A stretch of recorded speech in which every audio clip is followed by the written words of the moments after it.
இந்த பாரத தேசத்தின் பெருமையெல்லாம் நாம உணர்த்தி கொண்டிருக்கின்ற நேரத்தில், உயர்த்தி பிடித்து கொண்டிருக்கின்ற நேரத்தில், ராகுல் காந்தி வெளிநாட்டுக்கு போய் நம்ம நாட்டை பற்றி மிக மோசமாக பேசி இருக்கிறார். இது வன்மையாக கண்டிக்கத்தக்கது. ராகுல் காந்தி ஒரு இந்தியனை போல பேசவில்லை, ஒரு அந்நியனை போல பேசி இருக்கிறார். அங்க போய் சொல்றாரு இந்திய திணிக்கிறாங்கன்னு சொல்றாரு. இன்னும் சொல்ல போனா தமிழை உயர்த்தி பிடிப்பது நமது பாரத பிரதமர் அவர்கள் தான். அது மட்டுமல்ல, RSSம் பாரதிய ஜனதா கட்சியும் பெண்களை சமையலறைக்குள்ளும் வீட்டுக்குள்ளும் இருப்பதைத்தான் விரும்புகிறார்கள், அப்படித்தான் இந்திய பெண்கள் இருக்கிறார்கள் என்று சொல்கிறார். இவர் இந்த நாட்டில் முன்னேறிய அத்தனை பெண்களிடமும் மன்னிப்பு கேட்க வேண்டும் ராகுல் காந்தி. ஏனென்றால் இன்று இந்த நாட்டின் முதல் குடிமகளாகவே ஒரு பெண் தான் இருக்கிறார்கள். நான் கேட்கிறேன், பெண்களுக்கு இவ்வளவு வக்காலத்து வாங்குகிறீர்கள், ஆனால் இந்த நாட்டின் குடியரசு தலைவராக ஒரு பெண், ஒரு பழங்குடியின தலைவர் நிறுத்தப்பட்ட பொழுது ஏன் எதிர்த்து நீங்கள் இன்னொரு வேட்பாளரை நிறுத்தினீர்கள்? அப்படி என்றால் நாங்கள் ஆக பெண் தலைவரை நிறுத்தியது பாஜக. அதே மாதிரி இன்று பட்ஜெட்டை தாக்கல் செய்வது ஒரு பெண் அமைச்சர், அதுவும் தமிழகத்தை சார்ந்தவர். என்று வெளியுறவு அமைச்சராகவே பெண் இருந்தார் நமது மரியாதைக்குரிய மோடி அவர்களின் ஆட்சியில். அதே மாதிரி முக்கியமான துறைகளை எல்லாம் பெண்கள் வைத்திருந்தார்கள். ஏன் இதே மேடம் நிர்மலா சீதாராமன் அவர்கள் பாதுகாப்பு அமைச்சராகவும் பணியாற்றினார்கள்.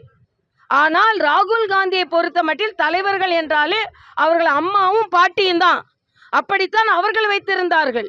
ஆனால் அப்படி இருந்த சூழ்நிலையில் வெளிநாட்டுக்கு போய் இந்தியாவில் உள்ள பெண்கள் எல்லாம் சமையலறையும் வீட்லையும் தான் இருக்கிறாங்க, அதுதான் RSS பாஜக விரும்புகிறது என்று சொல்வது வன்மையாக கண்டிக்கத்தக்கது. ராகுல் காந்தி இந்த பெண்களிடம், முன்னேறிய பெண்கள், இந்த நாட்டு பெண்களிடம் மன்னிப்பு கேட்க வேண்டும். அதே மாதிரி ஜனநாயகத்தை பற்றி பேசுகிறார். ஜனநாயகத்தின் குரல் வலையை நெரித்தது காங்கிரஸ். 1975 அவசர நிலையை கொண்டு வந்து ஜனநாயகத்தை பற்றி அவர்கள் சிந்திக்காமல் இந்த ஜனநாயகத்தின் குரல் வலையை நெரித்தார்கள். அது இதில் ராகுல் காந்தி அதுக்காகவே வெளிநாட்டுக்கு போயிருக்கிறார் என்பதைத்தான் நாம் புரிந்து கொள்ள வேண்டும். பாரத தேசத்தில் அவர் எது பேசினாலும் நம்ப மாட்டாங்க. ஏன்னா பாரத தேசத்து மக்களுக்கு அவரை பற்றி நன்றாக தெரியும். அதனால வெளிநாட்டில் போய் பேசுகிறார். இது வன்மையாக கண்டிக்கத்தக்கது. அண்ணன் திருமாவளவன் மதுவுக்கு எதிராக போராடுறாராம். அதுக்கு அதிமுகவிற்கு அழைப்பு கொடுத்திருக்கிறாராம். மதவாத சக்திகளெல்லாம் அவர் கூட சேர்த்துக்க மாட்டாராம். நான் கேட்குறேன், மதுவை பற்றி பேசும்போது ஏன் மதத்தை பற்றி பேசுகிறீர்கள்? அது ஒன்று. இன்னொன்று, இப்போ திராவிட முன்னேற்ற கழக கூட்டணியில் இருந்தால் 2026 வெற்றி கிடைக்காது என்பதை அவர்கள் புரிந்து கொண்டார்கள்.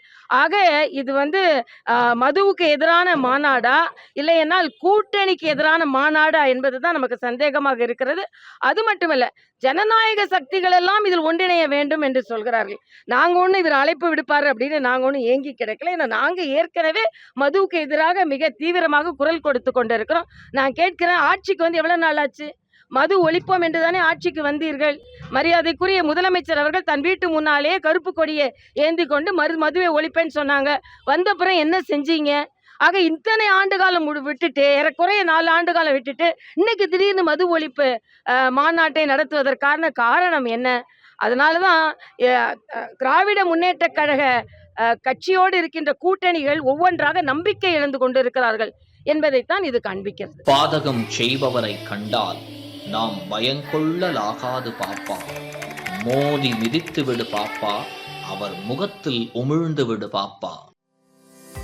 அண்மை செய்திகளை உடனுக்குடன் தெரிந்து கொள்ள இணைந்திருங்கள் இயம்நாடு தொலைக்காட்சியுடன்.